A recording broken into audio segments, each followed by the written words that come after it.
I get shit done, I have fun. It's my time and I'm the one. I'm breaking through.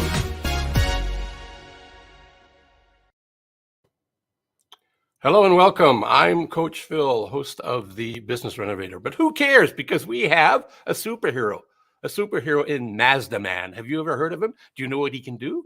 Well, he's not faster than a speeding bullet and he can't stop locomotives, but he can talk to us about some wonderful things in around his 32 years of success within the auto industry. But before we do that, I have a shameless plug for my own business. I sponsor myself. Isn't that cool? Here we go.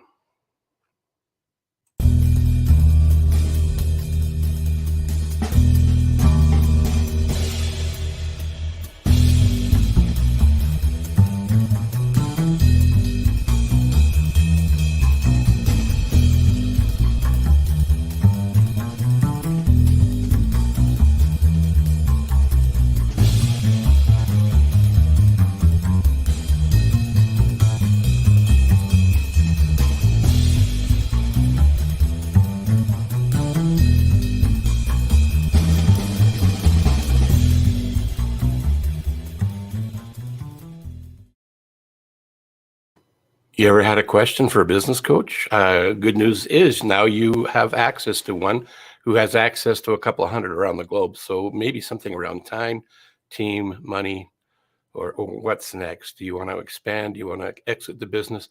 We can probably help you there. If you've got a question, reach out to me, Phil at coachphil.ca. And if I can't answer the question, one of my peers will be happy to do that. No credit card required, by the way. And if you have a question about Mazdas, we have an expert, and I'm going to bring him on shortly. So Douglas Clark, I don't know if it's AKA Douglas or if it's AKA Mazda Man, but I know him mainly as Mazda Man. So let's stick with that because he is a superhero. He grew up in New England. He lived in every state except for Maine, graduated University of Rhode Island in chemical engineering and worked for Textron Defense Systems in nuclear weapons effects. Woo! And he's my guest today. Don't worry, he doesn't have any of those powers with him, I don't think.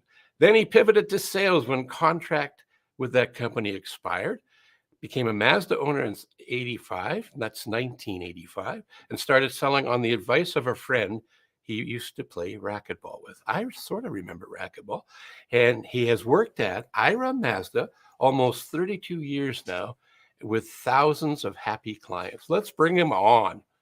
Mazda Man, come and join me. Good day, sir. Good morning, Phil. How are you? I'm wonderful. Thanks for taking the time before your busy day to hang out with me today. I know you're on course. Absolutely. So let's talk briefly about being an engineer and being in the nuclear space a little bit. Yeah, really interesting stuff. Actually had a top secret clearance at one point. Wow. Couldn't really tell people when I traveled where I was going. I could only call back home and say I've arrived safely.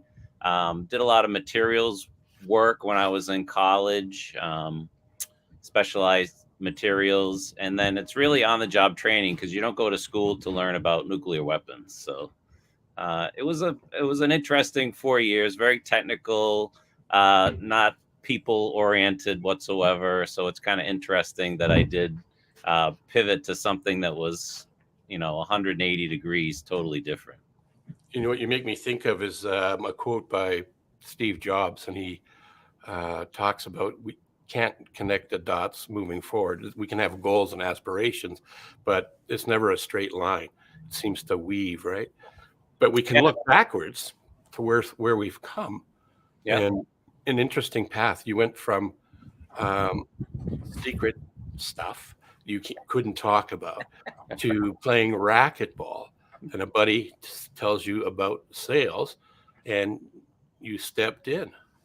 I did, and it was difficult at first because obviously I didn't have a sales background. My first, luckily, we had a great program where I started where they taught you in classes for a week, and then they put you out to speak to customers. So my first Saturday was kind of horrific initially. I talked to about 3 people when they first walked into the dealerships, totally scared them all off. All the other sales guys were upset because they never got a chance to talk to anybody because I scared the first couple away. Sales manager came out, said, listen, why don't you just take a break, relax. I walked around to the back of the building and said, what am I doing? I'm an engineer. I'm not a sales guy. And then probably about an hour later, at that time, the Miatas were like the hottest thing.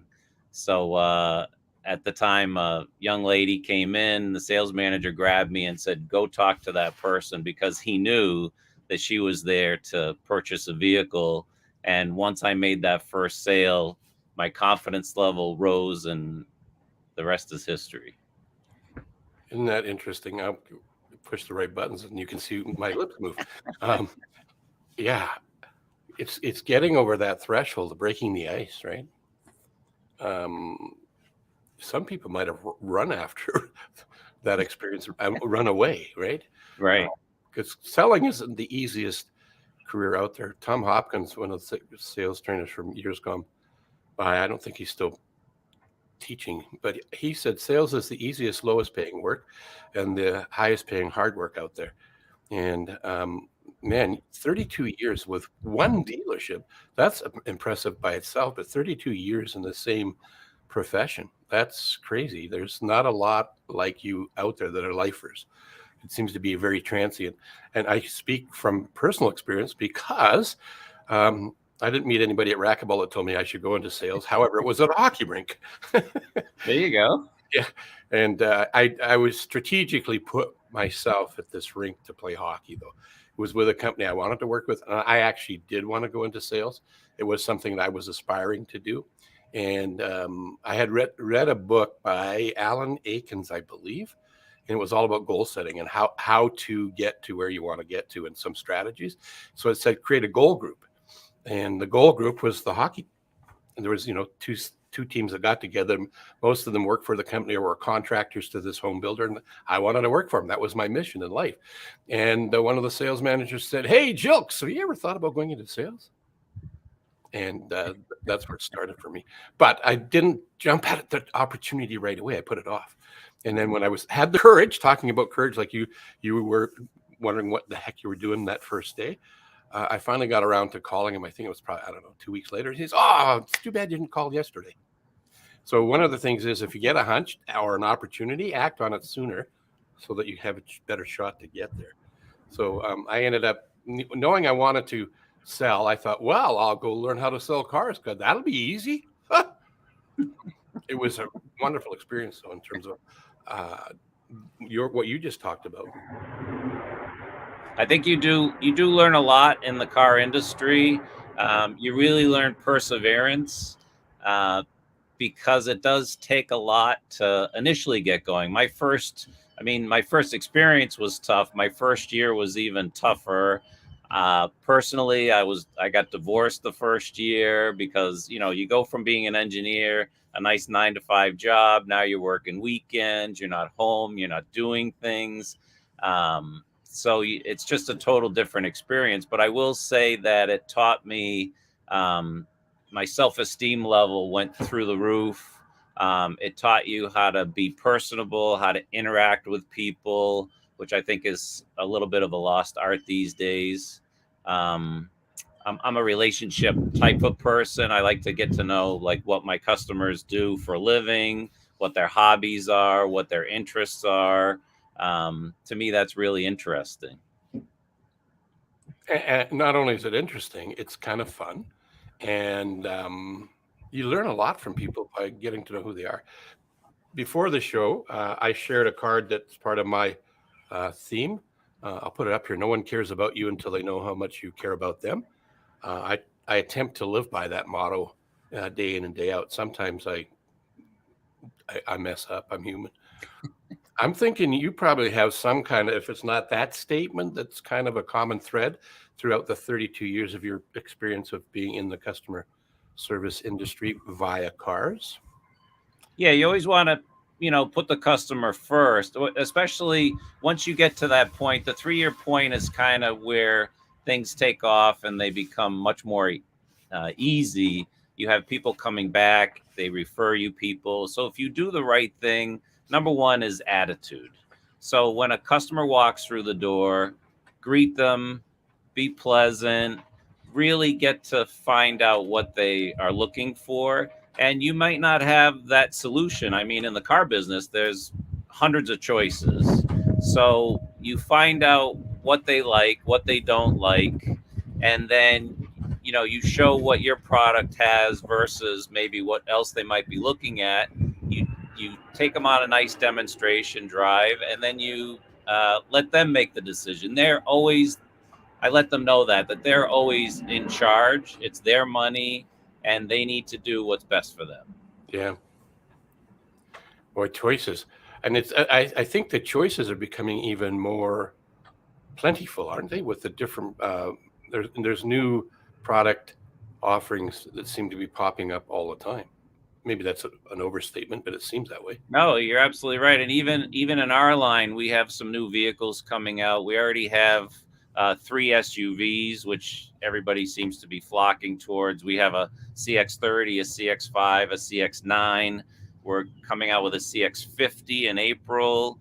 We're going to be having a CX-70 at some point down the road, and then a CX-90. So at some point, we're going to have 5 SUVs, and it becomes more challenging to figure out exactly which of these 5 is right for that customer. Some may need the space, some may not. And then to try and differentiate, and then also with the competition. I mean, everybody else is, that's a hot space right now. So you got to figure out what your pros and cons are versus what else is out there.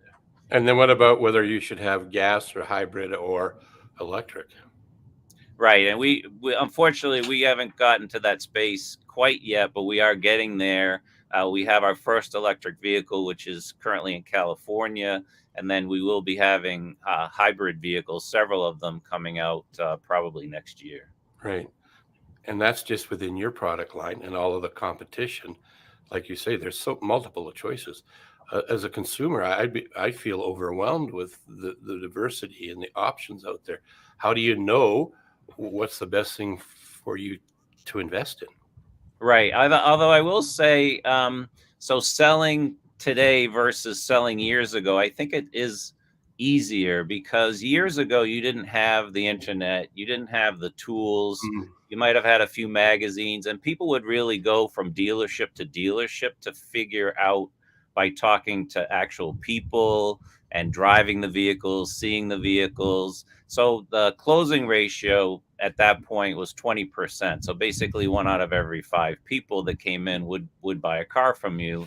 And today with the tools, and that's what's great about working with Mazda now, because if you go online and you go to these tools, our product is right at the top or close to the top versus what else is out there. And so it makes my job much easier because most of the people that do walk in already have a fairly good idea, know what they want to look at, even down to some of the trim levels. And now the closing ratio is up over 40%. So you don't need to get in front of as many people to sell as many cars. And it gives you the opportunity to really get to know that person. Yeah, that makes sense. What's the word? People are much more sophisticated and knowledgeable because of the web, the internet out there. People have done a lot of research, and sometimes the research they do is accurate. And I think shopping for a car or things like that, it's not as negative or fake. It's not like fake news. It's go to a manufacturer's website, have a look. Those are the facts. Check them out, and then you can go to the Mazda Man and see if what you saw online is actually what's really there, and it will be, right. There's nothing fake about it in that. So I remember when I worked for a GM dealership, and the hot car in that particular year, I forget the year now. Anyway, it doesn't matter. It was one of the model years where they changed the Corvette, and it became sexy again back then. And they were hard to come by. You were talking about the Miata. That was a hot car, which is still kind of we should talk about that. Was one of your goals. I'm going to come back to that. Sure. Because you have one. Anyway, it was hard to get them physically on the lot because they were only manufacturing so many of them, and GM had created a beautiful brochure. It was all color, high end glossy thing, and it had a fold out on the inside, but it was not just threefold; it was fourfold. So when you opened it up, you see the dashboard in front of you, and the doors are beside you. It's almost like you're in it. You're in it. Yeah. I got so excited. You know, you've heard about the law of attraction. I got so excited about the car. I really liked the way it looked. I liked actually everything about it. And the brochure got me convinced that this was a nice car for that particular person that likes those kind of things. And I sold 4 out of that brochure. And I says, we don't have one on the lot. Can I get you a coffee? I'm going to go get my brochure. I know this is not just an ordinary brochure. And I sat them down and I positioned them and I had them. Just imagine you're sitting in the driver's seat of your new, and I described the car. I said, let's open it up. 4 cars from that brochure. I still have the brochure. That's awesome. I liked it so much. But that's because you can tell a story, and the people can visualize themselves being in the car. One of my favorite stories is when I get a customer on a test drive and they come back, and I've seen they've already plugged in their favorite radio stations into the stereo system. I know pretty much that's a done deal at that point. Yeah, that would be called having them involved with the experience, right? Exactly. Do people still listen to the radio? I'm just kidding. No, it's interesting you say that, because now when I do a delivery on a vehicle, that's one of the questions that I ask, because now we have Apple CarPlay and we have Android Auto, and so many people stream their music. I mean, you have Spotify and Stitcher and Pandora, and you have podcasts. And so especially for the younger crowd out there, a lot of them don't even listen to the radio. So there's no sense in like programming radio stations, because they don't have any they listen to. Yeah. I was tongue in cheek, but that totally makes sense, because when I rarely listen to radio stations. I use a Bluetooth device to listen to what I want to listen to that's either on my phone, my device, or I'm streaming it as well. Yeah. I guess I'm in the younger crowd. There you go. And actually, that I got introduced to that in a big way when I was coaching girls hockey, and we were on the bus traveling throughout our province, going to different places to play. And the girls had these little things. I'm like, what the hell are those? And they were MP3 players and iPods, and yeah, so I got myself one, and then I progressed. I became younger, thinking. And I think that's important in sales too, is that you personalize, that you ask the questions, you find out what's important to them, because whether you're doing a presentation or you're doing a delivery, you don't want to lose the customer. They may only have, 10 minutes of time that they're going to absorb the information. So you want to make sure you key on the things that are important to them. And how can you do that if you don't ask questions? Right? Correct. And important questions. Yeah, totally. And then getting back into sales initially, when I first started, I think one of the important life lessons that it also teaches you is goal setting. So when you're in a sales environment, your managers are setting goals, and now you need to figure out what you have to do to get to them. How do you get in front of more people? Because the more people you get in front of, the better opportunity you're going to have to meet those goals. And so I think that teaches you a lot of things in life as well. I've also, being in sales, I've also tried to have a healthier lifestyle, and I like to run and I like to bike. And those goal settings become ingrained off of the sales as well as into the sales. I've run a couple marathons. You need to train for those. I've done 6 or 7 centuries with the bike. So those are things, and I think they really toughen you up, and they make you resilient, And now it's okay if a customer comes in and says no, because, again, they may say no 7 times before they say yes, but you don't take it personally. You don't worry about yourself. Again, you're worrying about them. And I think that shines through and they can see that. And I think that's what being a regular guy just makes you successful. Yeah, I totally agree with that. Because it's not important for them to work. They don't really care about if we have a mortgage payment to make. That's really not their thing. Right. All they care about is they have some questions. They're looking for some answers, and they want somebody they can trust to help guide them through that. Right? Yeah, exactly. Yep. And know that you're going to be there afterwards. I always encourage people. There's so much technology on these vehicles that, hey, you know what? You might forget 3 or 4 things that I'm telling you. At any point, come back. I'm happy to sit down with you. I had a nice woman who had bought a 2006 Mazda 3 from me that had no technology back then. And then she bought a 2017, I want to say. And now this car has Bluetooth, it has navigation. I mean, it has so many features that she never had before. And so she would say, okay, today I just want you to show me the radio and how to work that.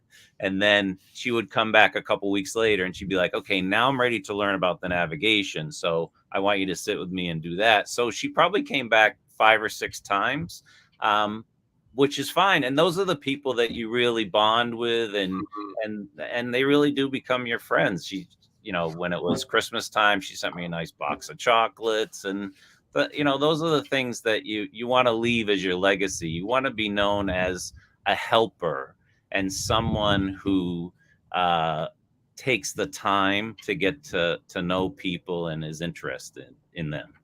Yeah, and what you just described, whether you knew it or not, I think you did. Selling is serving. Yes. And when you're serving, the rewards come from serving. And you talked about something. I don't do marathons. I've never liked running, even when I was athletically involved in playing racquetball, because I used to play that as well. And but what I think you talked about aligns with, if you look at the background here, the mental fitness, and that's one of the things that I've added. Well, I've always had it in my offering and what I offer, but I'm doing a deeper dive into it to understand it, to make it even more available for people to get out of their own way, to stop under living and start living to their potential. So I get a blast out of that. So one of the things I wanted to ask you about, and I'm going to show your website while we talk about this, is that you were talking about goals, and I think that's cool.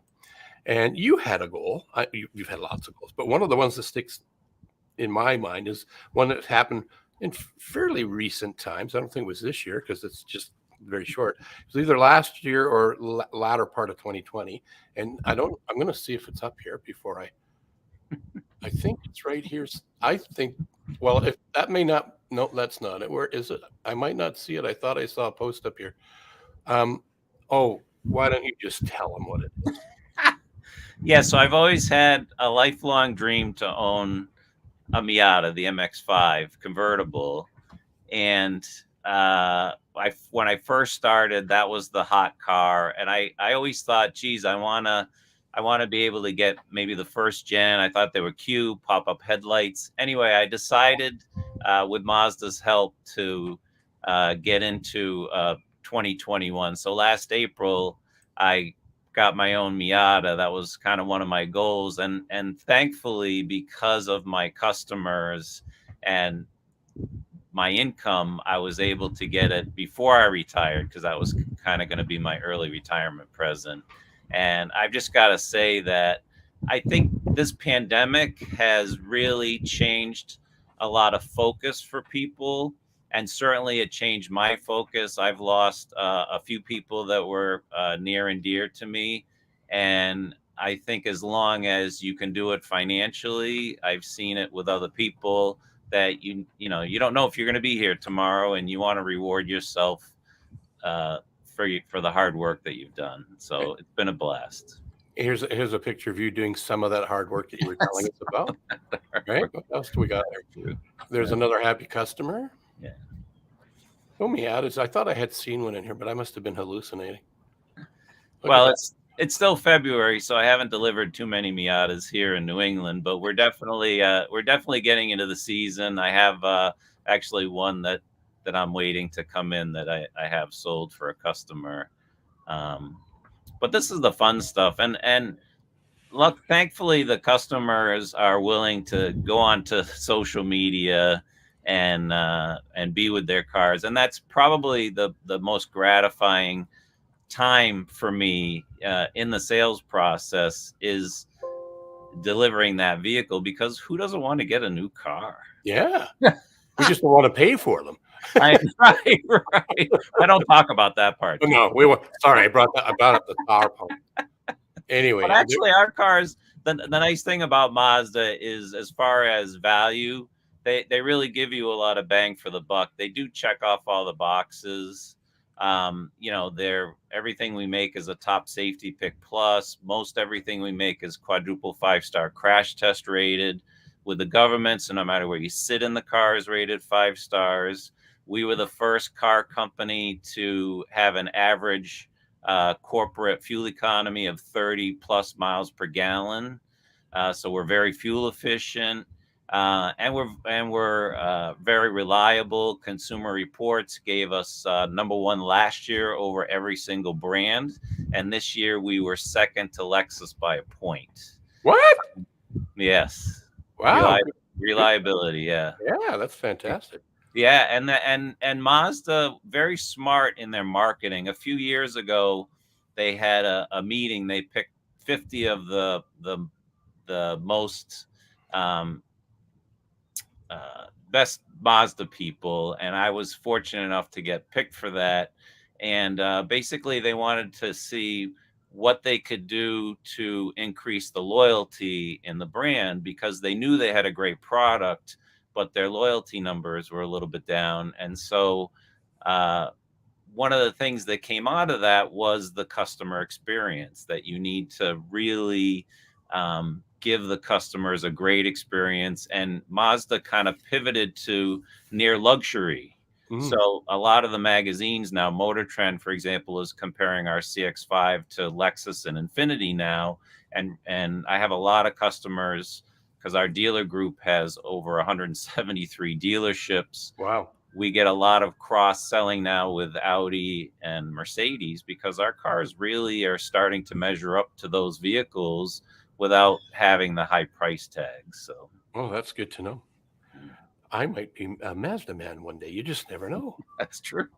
So And you have the benefit of having some really cool cars that we don't get here in the States, unfortunately. Oh, is that right? Yes. I didn't know that. What's Yeah. one that I could look for? So you have a lot of manual transmission vehicles. I've owned 10 Mazdas since 1985. Everyone's been a manual transmission, and that's another reason why I got the Miata, because we only make 2 vehicles now with a manual transmission, the Miata being one, and a specific Mazda 3 hatchback premium front wheel drive version. So you get some cool cars up there. Cool. Look at that. So this is where they can find you on Facebook. Absolutely. And I just had your website up there. I'll put it back up there again. Excellent. And is there something that you want to share with us today before we wrap up? So I want to thank you for giving me a little more exposure than I typically go out and do.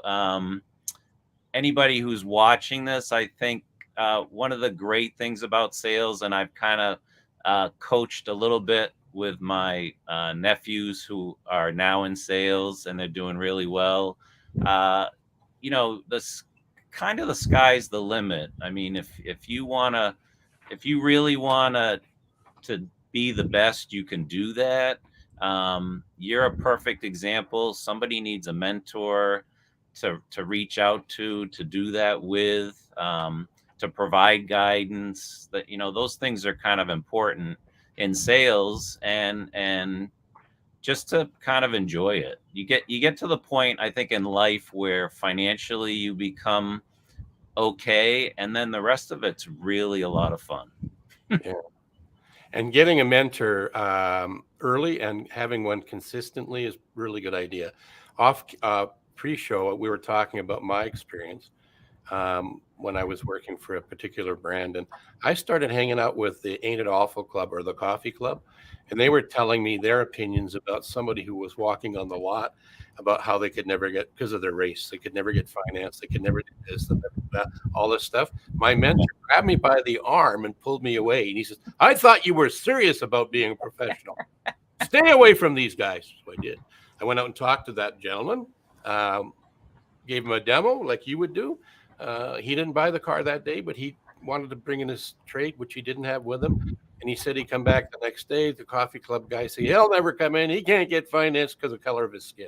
Yeah. Anyway, he showed up just about right on time. It's Saturday with his van that he wanted to trade in. He went away with a brand new van at the time, and I got paid handsomely. And I learned a valuable lesson. Listen to the people that are good at what they do. Find that, whether it's a coach, a mentor, or a Mazda Man, and learn from them. Because as Brian said, there's not enough time in a lifetime to learn from ground zero. And the wheel's already round. Just go find somebody who can help you steer it. Absolutely. No, I agree with that 100%. And one of my favorite sayings is, if you want to be successful, then hang around successful people, emulate what they do. When I started in the business, I looked at the salesperson in my dealership who was the number one guy, and I kind of shadowed him without him even knowing it. Yep. And one of the things I use every once in a while to this day, his greeting was, "How may I be of service to you?" And I've used to this day, 32 years later, that'll still come up. So it's really important to have those people surround you who also are happy when you're successful. Yeah. And that's tough to do in sales, because when you're at the top, there's a lot of people that want to knock you off and not say good things. And I think it's important to find other people that are happy for your success. Yeah. What a great way to wrap this up, Doug. Mazda Man, thanks for being here. My pleasure. Lots of lessons and nuggets for anybody who's watching this now or on the replay. I'll be right back. Wow, wasn't that great, Mazda Man? A genuine, sincerely interested in you kind of guy. 32 years almost with the same dealership, with the same brand. That's amazing. And lots of lessons there. So yeah, if you're watching this on replay, just go #replay and let us know where you're watching it from. And if you've got a nugget out of here, let us know that too. I can share that and let Doug know what he bestowed in his time with us today, and share that back with him. Thanks for being here. That's a wrap for another